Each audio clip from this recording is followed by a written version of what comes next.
కలిగిన మా యేసయ్య, మీ గొప్ప నామమునకు స్తోత్రాలు చెల్లిస్తున్నాం. ఇదిగో నాయన,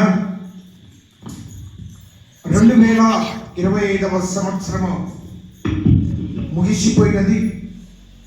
నూతనమైన 2026వ సంవత్సరంలోనికి చేరిన మమ్మల్ని అందరినీ మీరు ప్రవేశింపచేసినందుకు స్తోత్రాలు చెల్లిస్తూ, మాకు తోడుగా నీడగా సహాయకారిగా ఉండి ఈ ఆరాధన మీకు మహిమకరముగా, మాకు దీవెనకరముగా, సంగమునకు క్షేమకరముగా, ప్రపంచానికి శాంతికరముగా ఉండే భాగ్యము దయచేయమని యేసు నామమును బట్టి వేడుకొనుచున్నాము తండ్రి. దావీదు కీర్తన 103 1-2 వచనములలో వ్రాయబడిన మాటలు: నా ప్రాణమా యెహోవాను సన్నుతించుము, నా అంతరంగమునున్న సమస్తమా ఆయన పరిశుద్ధ నామమును సన్నుతించుము. నా ప్రాణమా యెహోవాను సన్నుతించుము, ఆయన చేసిన ఉపకారములలో దేనిని మరువకుము. దేవుని నామమునకు మహిమ కలుగును గాక. ప్రియమైన దేవుని బిడ్డలారా, ఈ 2026వ సంవత్సరము ఇలాగ మనం అందరము పరిశుద్ధ మందిరములో కూర్చొని దేవుని స్తుతించి, దేవుని ఆరాధించి, దేవుని వాక్యము వినుచున్నాము అంటే దేవుడు మనల్ని అందరినీ బ్రతికించాడు. ఈ 2025వ సంవత్సరము ఎందరో తమ జీవితాలు కోల్పోయారు. నా ప్రాణమా యెహోవాను సన్నుతించుము అనగా, తనలో ఉన్న ప్రాణములకు దేవుడు ఏమి మేలు చేశాడో, దేవుడు ఏ రీతిగా సహాయపడ్డాడో, దేవుడు ఏ రీతిగా కాపాడాడో, దేవుడు ఏ రీతిగా ఆశీర్వదించాడో, దేవుడు ఏ రీతిగా ఆరోగ్యం ఇచ్చాడో తెలుసుకున్న దావీదు తన ప్రాణముతో చెప్పుకుంటూ దేవుని స్తుతించమని అడుగుచున్నాడు. ఈ నూతన సంవత్సరము నిజముగా నీవు నేను మనందరము కూడా ఒకమారు జ్ఞాపకము చేసుకుంటే ఎన్నో మేలులు 2025వ సంవత్సరంలో మనము పొందాం. కష్టాలు వచ్చాయి, శ్రమలు వచ్చాయి, బాధలు వచ్చాయి. అయినా వాటిని దాటుకొని 2026వ సంవత్సరంలో ప్రవేశించాం. ఆ బాధలలో కష్టాలలో కూడా దేవుడు మనతో ఉన్నాడు అన్న సత్యాన్ని లేఖన భాగాలు మనకు తెలియపరుస్తున్నాయి. విలాప వాక్యములు 3వ అధ్యాయము 32-33 వచనాలలో చదువుకుంటే అక్కడ దేవుడు స్పష్టంగా మనకు ఒక మాట తెలుపుతారండి. విలాప వాక్యములు 3వ అధ్యాయము 32-33 ఇర్మియా గ్రంథము తర్వాత ఉంటుంది. ఇర్మియా గ్రంథము తర్వాత విలాప వాక్యాలు ఉంటాయి.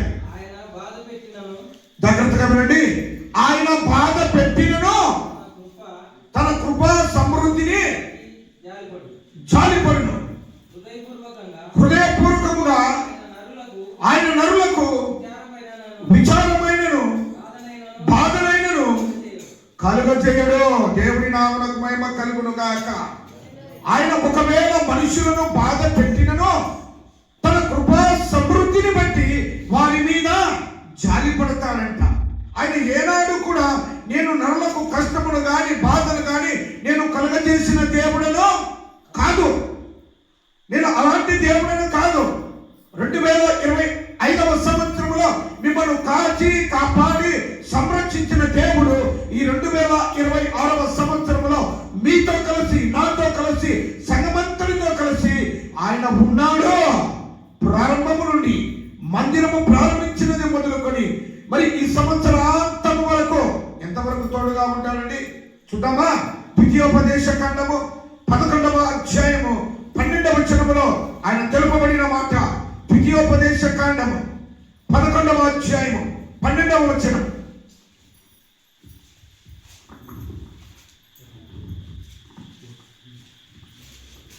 అది నీ దేవుడైన యెహోవా లక్ష్యపెట్టు దేశము. నీ దేవుడైన యెహోవా కన్నులు సంవత్సరాంతము మొదలుకొని సంవత్సరాంతము ఎల్లప్పుడు దాని మీద ఉండును. దేవుని నామమునకు మహిమ కలుగును గాక. ఇక్కడ చెప్పినటువంటి మాట ఏంటనగా, నీ దేవుడైన యెహోవా దేనిని లక్ష్య పెట్టుచున్నాడో, అది దేశమా, ఒక జీవితమా, ఒక బ్రతుకా, ఏదైనా సరే ఆయన సంవత్సర ప్రారంభము నుండి సంవత్సర అనంతము వరకు దానికి తోడుగా ఉంటాడు. ఆయన తోడైనటువంటి దేవుడు. ఆయన విడిచిపెట్టి వెళ్ళేటువంటి దేవుడు కాదు. ఆయన దూరం చేసి వెళ్ళేటువంటి దేవుడు కాదు. మాట ఇచ్చి తప్పని దేవుడు కాదు. మాట ఇచ్చి మాట నెరవేర్చి నీతో ఉండకూడి సంవత్సర ప్రారంభము నుండి సంవత్సర అంతము వరకు ఈ 2026 ప్రారంభము జనవరి నెల 1వ తారీఖు 12 గంటలకు మనము మందిరములో ప్రభువును ప్రార్థిస్తున్న ఈ సమయం నుండి తిరిగి 2027 1వ తారీఖు వరకు దేవుడు మనకు తోడై ఉండును గాక. ఆయన తోడై ఉన్నటువంటి దేవుడు, ఆయన కాచి కాపాడేటువంటి దేవుడు. అయితే మనమే ఏం చేస్తున్నామంటే ఒక నిర్ణయం తీసుకోలేకపోతున్నాం. ఏ మార్గాన నడవాలో తెలుసుకోలేకపోతున్నాం. ఎటువంటి మార్గాన నడవాలో మనకు తెలుసుకోలేకపోతున్నాం. దావీదు కీర్తన కావాలంటాడు మొదటి కీర్తనలో, దుష్టుల ఆలోచన చొప్పున నడవక, పాపుల మార్గమున నిలవక, అపహాసకులు కూర్చున్న చోట కూర్చుండక, యెహోవా ధర్మశాస్త్రమునందు దివారాత్రములు దాన్ని ధ్యానించువాడు ధన్యుడు. దుష్టుల ఆలోచనలు నీకు ఉండకూడదు. పాపుల మార్గాన నీవు నిలవకూడదు. అపహాసకులు కూర్చుండు చోట అంటే ఈ 2025వ సంవత్సరము ముగిసిపోయిన దినాలలో అటువంటి పనులు నువ్వేమైనా చేశావేమో, దుష్టుల ఆలోచన చొప్పున నడిపావేమో, పాపుల మార్గాన్ని నడిచావేమో, అపహాసకులు కూర్చున్న చోట కూర్చున్నావేమో. అయితే దేవుడు కోరుకుంటున్నాడు 2026వ సంవత్సరము అటువంటి సంవత్సరము నీకు కాకూడదు. నీవు ఎక్కడ నడవాలి, ఎక్కడ కూర్చోవాలి, ఎక్కడ నిలబడాలి అది నీవు తెలుసుకోవాలి. గడిచిన దినాలలో, గడిచిన సంవత్సరంలో ఏ బాధలు నీకు వచ్చాయో, ఏ కష్టాలు వచ్చాయో, ఏ మార్గంలో నడిచావో, ఏ రీతిగా వెళ్ళావో, ఏమి మాట్లాడావో, వాటిని బట్టి ఆ వచ్చిన కష్టాలు, శ్రమలను నీవు జ్ఞాపకం చేసుకొని ఇది నాకు మంచి మార్గము కాదు, ఈ కొత్త సంవత్సరము ఒక నూతనమైన మార్గాన్ని నేను వెళతాను అని నీ నిర్ణయం నీకు ఉండాలి. అందుకే ఇర్మియా గ్రంథకర్త నీవు నిర్ణయం తీసుకునే ముందు ఆలోచన చేసి నిర్ణయం తీసుకోవాలా. ఎటువంటి నిర్ణయం తీసుకోవాలో చెప్తున్నాడు. ఇర్మియా గ్రంథము 6వ అధ్యాయము 16వ వచనములో ఆయన పలికినటువంటి మాటను మనం చూద్దాం. ఇర్మియా గ్రంథము 6వ అధ్యాయము 16వ వచనం. యెహోవా ఇలాగు సెలవిచ్చుచున్నాడు, మార్గములలో నిలిచి చూడుడి, పురాతన మార్గములను గూర్చి విచారించుడి, మేలు కలుగు మార్గం ఏది అని అడిగి తెలుసుకోండి. దేవుని నామమునకు మహిమ కలుగును గాక. యెహోవా ఏమంటున్నాడు? యెహోవా ఇలాగు సెలవిచ్చుచున్నాడు. ఏమని సెలవిస్తున్నాడు? అయ్యా, నీ జీవితంలో 2025వ సంవత్సరము గడిచిపోయినది. ఇదిగో పాత జీవితముని ఇంకా నీవు జ్ఞాపకం చేసుకుంటున్నావేమో, పాత లోక జీవితంలో జీవించాలనుకుంటున్నావేమో, ఆ బ్రతుకులోనే ఉండి నీవు కష్టాలు తెచ్చుకోవాలనుకుంటున్నావేమో, నీవు అనారోగ్యాలు కొని తెచ్చుకోవాలనుకుంటున్నావేమో. అయితే నీవు ఆ మార్గమును ఒకసారి ఆలోచించు. ఆ మార్గములో నీవు వెళ్ళే సమయంలో నీకు ఏ బాధ కలిగినదో, ఏ కష్టము కలిగినదో, ఏ ఇబ్బంది కలిగినదో, ఏ నష్టము కలిగినదో 2025వ సంవత్సరాన్ని నీవు నిలిచిన మార్గమును జ్ఞాపకము చేసుకొని మంచి మార్గము ఎన్నుకోవాలి. అంటే పాత మార్గములను నీవు విడిచిపెట్టు, వాటికి దూరంగా వెళ్ళు. మంచి మార్గం అడిగి తెలుసుకొని అందులో నీవు నడవాలి. ఎవరు అడగాలి మంచి మార్గము? ఎవరు చెప్తారు మనకు మంచి మార్గము? మనుషులెవరు మనుషులకు మంచి మార్గము వీలైనంత చెప్పలేదు. అంటాడు, నాకు మొరపెట్టుము, నీకు నేను ఉత్తరమిస్తా. నాకు నీవు మొరపెట్టు 33:3 అంటాడు. ఇర్మియా 33:3 నాకు మొరపెట్టుము, నేను నీకు ఉత్తరం ఇస్తాను, నీకు అర్థం కాని ఎన్నో గూఢార్థాలను నీకు నేను తెలియపరుస్తా. అనగా నాకు ప్రార్థించినప్పుడు నువ్వు వెళ్ళవలసిన మార్గము, నీవు నడవవలసిన మార్గము, నీవు కూర్చో ఆ స్థలము నేను చెప్తాను. అందుకే దావీదు కీర్తనకారుడు 119వ అధ్యాయము 105వ వచనం అంటాడు, నీ వాక్యము నా పాదములకు నా త్రోవకు వెలుగై. దేవుని మాట నీవు ఎప్పుడు వింటావో, ఎప్పుడు నడుస్తావో, ఆయన వాక్యమే నీ పాదములకు దీపము, నీ త్రోవకు వెలుగై ఉంటుంది. ఆయన మాట విన్నావా, నీ జీవితమే పరిమళ వాసన, అది పరిశుద్ధమైన జీవితముగా మారిపోతుంది, అది పవిత్రమైన జీవితముగా మారిపోతుంది. ఇదిగో నీ బ్రతికే ఒక నూతనత్వముగా నీవు ధరించుకుంటావు. వినవా? ఏం జరుగుతుందండి వినకపోతే? దేవుని మాట పెడచెవిన పెట్టి మందిరంలో ఉన్నప్పుడు చెవులు ఉన్నాయని విని బయటకు వెళ్ళిన దాకా మర్చిపోతే దీనినే దురద చెవులు అంటారు. అనగా ఇక్కడ ఉన్నంత వరకు కాన్సన్ట్రేషన్ ఉంటుంది, బయటికి వెళితే వాటన్నిటిని మర్చిపోతారు. దేవుని వాక్యం సెలవిస్తుంది. యెషయా గ్రంథము 55వ అధ్యాయము 3వ వచనాన్ని దేవుడు జ్ఞాపకం చేసి ఏమంటున్నాడు? యెషయా 55:3లో, చెవి ఎక్కి నా యుద్ధకు రండి, నా మాట వినండి, వినిన ఎడల మీరు బ్రతుకుదురు. అంటే అర్థమని వినకపోతే చెప్పు, వినకపోతే చెప్పండి, కరెక్టే. వినిన ఎడల బ్రతుకుదురు అంటే వినకపోతే చనిపోతారు. ఎలాగ చనిపోతారంటే దేవునికి దూరముగా జీవించడమే మానవ జీవితము మరణము రుచి చూచినట్లు. దేవునికి దగ్గరగా జీవించడము ఒక ఆశీర్వాదకరము, అది ఆరోగ్యకరము. మరి దేవుడు అంటున్నాడు, చెవి ఎక్కి నా మాట ఆలకించుడి. అందుకే అంటారండి మత్తయి సువార్త 11:28లో, ప్రయాసపడి భారము మోసుకొనుచున్న సమస్త జనులారా నా యొద్దకు ఎందుకు రండి అనగా మీరు వినాలి, మీ బాధల నుండి విడుదల పొందాలి, మీకున్న రోగముల నుండి విడుదల పొందాలి. మరి నూతన సంవత్సరం 2026వ సంవత్సరం దేవుడు నీకు ఇవ్వబోయే వాగ్దానం ఏంటో నీవు జ్ఞాపకం చేసుకో. ఆయన నిన్ను ఏ రీతిగా, ఏ మాటతో నిన్ను సంధించబోతుంటున్నాడో, ఏ మాటతో నిన్ను బలపరచబోతుంటున్నాడో, ఏ మాటతో నిన్ను ఆశీర్వదించబోతుంటున్నాడో, ఏ మాటానికి దేవుడు ఒక వాగ్దానం ఇస్తున్నాడు. ఏంటో ఆ వాగ్దానం చూద్దామండి. 2వ కొరింథీ పత్రిక 5వ అధ్యాయము 17వ వచనం దగ్గర నుంచి చదవండి. 2వ కొరింథీ పత్రిక 5వ అధ్యాయము 17వ వచనం.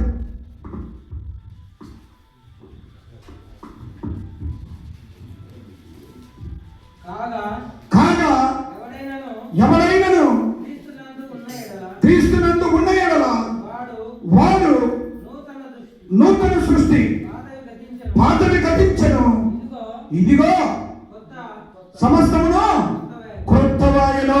దేవుని నామమునకు మహిమ కలుగును గాక. హల్లెలూయా. ఎవరైనను క్రీస్తు యేసునందు ఉన్న ఎడల, క్రీస్తు యేసునందు ఉండాలి. లేకుండా వాగ్దానం తీసుకుపోయినా అతడు నూతన సృష్టి, మనకు తీసుకుని పోవచ్చు, తప్పు లేదు.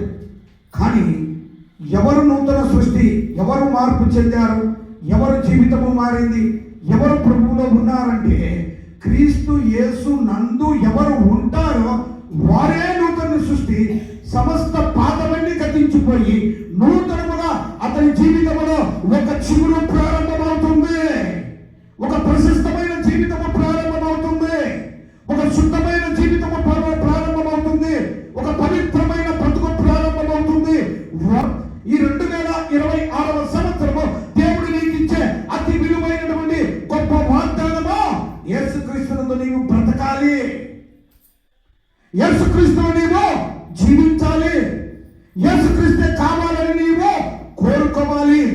ఇంకా పాత జీవితంలోనే, రోత జీవితంలోనే ఉన్న అలవాట్లతోనే ఇదిగో నీవు కుమిలిపోయి పాత సంవత్సరములాగా నూతన సంవత్సరంలో కూడా చివరికి ఏమైపోతామో ఆలోచన చేసుకో.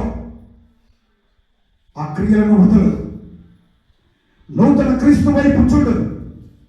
నూతన సంవత్సరము వచ్చింది, అది రాకుండా పోదు. కానీ నూతన సంవత్సరం వైపు చూసే ముందు నూతనముగా నిన్ను పిలిచిన యేసును చూడు, నూతనముగా నీవు కావాలనుకున్న యేసు క్రీస్తును చూడు, నూతనముగా నీతో మాట్లాడే యేసు క్రీస్తును చూడు, నూతనముగా వాగ్దానము నీకు ఇచ్చే యేసు క్రీస్తును చూడు. అయ్యా, ఈ 2026వ సంవత్సరంలో నా బ్రతుకులో, నా జీవితంలో, నా కుటుంబంలో, నా ఆశలలో నీవే నాకు ఉండాలి యేసయ్యా. నీవు ఉంటేనే నేను నడుస్తాను, నీవు లేకపోతే 2026 సంవత్సరము నేను నడవడానికి కష్టము, అది బాధకరముగా ఉంటుంది. కాబట్టి స్వామి, నా దేవుడా, నన్ను కాపాడే నాదుడా, ఈ 2026 సంవత్సరము నాకు, నా కుటుంబానికి, నా సంఘమునకు నీవు తోడై ఉండదముగాక, నీ తోడుతో మమ్మల్ని నడిపించదముగాక, నీ శక్తి మాకు నింపెదముగాక. దేవుని ప్రియబిడ్డలారా, దేవుని వాక్యానుసారంగా బ్రతకాలి అన్నది దేవుని చిత్తము, దేవుని ఇష్టము. అందుకే దావీదు అంటున్నాడు, నా ఆత్మతో చెప్పుకుంటున్నాను, ఆయన చేసిన ఉపకారములలో దేనిని మరవద్దు అని. మానవుల మనసు, మానవుల నైజం, మానవుల ఆలోచన చేసిన మేలును మరిచేది. కృతజ్ఞత లేనటువంటి వారు మానవులు.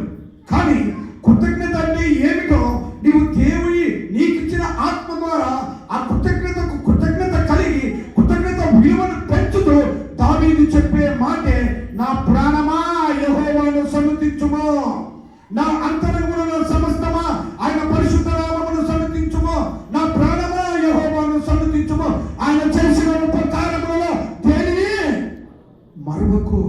ఇది కృతజ్ఞత, ఇది దేవునికి లోబడి జీవించడం, ఇది నూతన సంవత్సరము ఒక ఒడంబడికతో దేవునితో మనము ప్రమాణము చేసి నడుచుకోవడము. అయ్యా, నీవు చేసిన ప్రతి మేలును బట్టి నీకు విధేయుడనే జీవిస్తాను, నీవు చేసిన ప్రతి ఆరోగ్య విషయంలో నీకు కృతజ్ఞతనే జీవిస్తాను, నీవు చేసిన అనేకమైనటువంటి ఆశీర్వాదాలతో నీ కొరకు నా జీవితాంతము ఇలాలో నేను బ్రతుకుతాను. అయ్యా, నీతో నేను ఉన్నంత కాలము నీవు నన్ను విడిచిపోకో. నీవు నన్ను విడిచిపోతే ఈ లోకములో నేను బ్రతకలేను. అంతేకాదండి, యేసయ్యా నాకంటూ ఎవరు లేరయ్యా, యేసయ్యా నాకంటూ ఎవరు లేరయ్యా, నిన్ను నమ్మినే బ్రతుకుచుంటిని, నిన్ను వెతకుచు పరుగెత్తుచుంటిని, నిన్ను నమ్మినే బ్రతుకుచుంటిని, నిన్ను వెతకుచు పరుగెత్తుచుంటిని. చూడు యేసయ్యా, నన్ను చూడు యేసయ్యా, చేయి పట్టి నన్ను నీవు నడుపు యేసయ్యా, చూడు యేసయ్యా, నన్ను చూడు యేసయ్యా, చేయి పట్టి నన్ను నీవు నడుపు యేసయ్యా, యేసయ్యా నాకంటూ ఎవరు లేరయ్యా, యేసయ్యా నాకంటూ ఎవరు లేరయ్యా. దేవుని నామమునకు మహిమ కలుగును గాక. ఈ లోకములో అన్ని ఉన్నారని నీవు తలంచవచ్చు, కానీ ఉన్న అందరూ నీతో పాటి మరణం వరకు ఎవరు రారు. అనారోగ్యముతో మంచము మీద కొన్ని సంవత్సరాలు పడితేనే నిన్ను ఎవరు పట్టించుకోరు. ప్రాణము ఉన్నంత వరకు, నడిచేంత వరకు, కన్నులు ఉన్నంత వరకు, చేతులు కాళ్ళు ఉన్నంత వరకు మనిషికి సహాయం చేస్తాడు. కానీ నీకు కాళ్ళు ఉన్నా, కన్నులు లేకపోయినా, చేతులు ఉన్నా, చేతులు లేకపోయినా, దేవుడు నీ తండ్రి నిన్ను పుట్టించిన వాడు నిన్ను విడవడు, ఎడబాయడు.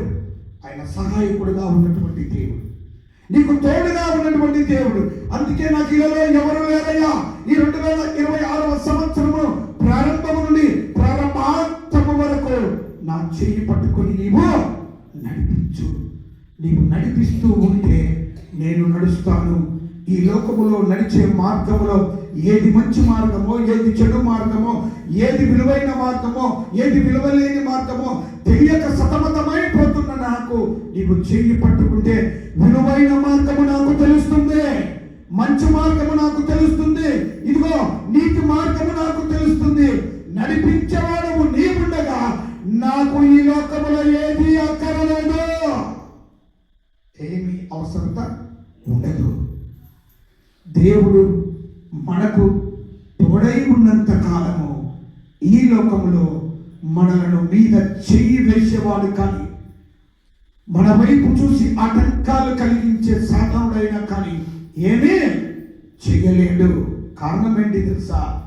నీ చుట్టూ, నా చుట్టూ, సంఘము చుట్టూ దేవుడు ఇది మొదలుకొని, ఏది మొదలుకొనండి?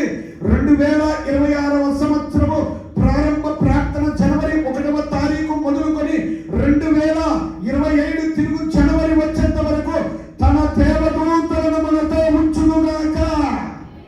ఆయన దేవదూతలు మనకు తోడుగా ఉంటాయి కనుక యుద్ధ శూరుడు దేవుడు, సైన్యములకు అధిపతి దేవుడు తన దూతలతో మన కొరకు యుద్ధము చేయించి కాపాడుతాడు. ఎప్పుడనగా ఆయన యందు నీవు ఉన్నప్పుడు, ఆయనతో నీవు ఉన్నప్పుడు, ఆయనతో నీవు నడిచినప్పుడు, ఆయన ఎదుట నీవు ప్రార్థించినప్పుడు తప్పక దేవుని సహాయత నేను విడిచిపోకుండా ఉంటుంది. ఆయనను కాదని వెళ్ళావా, నీ జీవితమైన నా జీవితమైన బుద్ధిపాలైపోతుంది. లోకములో పడిపోతాము, లోకములోనే మన జీవితం సర్వనాశనం అయిపోతుంది. కానీ మనల్ని నాశనం అవ్వడానికి దేవుడు పుట్టించుకోలేదండి. ఆశీర్వాదములకు కర్తలుగా ఉండడానికి, అనేకులకు దీవెన కర్మగా ఉండడానికి నన్ను, మనలను అందరినీ దేవుడు పుట్టించుకున్నాడు. ఇటువంటి గొప్ప దేవుడి కలిగిన మనం ఈ 2026వ సంవత్సరము ఈ జనవరి 1వ దినమున ఇలాగూ ప్రభు సన్నిధానములు చేరి ప్రార్థించే మనకు, మన సంఘమునకు ఆయన కృప, ఆయన దీవెనలు, ఆయన ఆశీర్వాదములు సకల వేళలా కలుగునుగాక.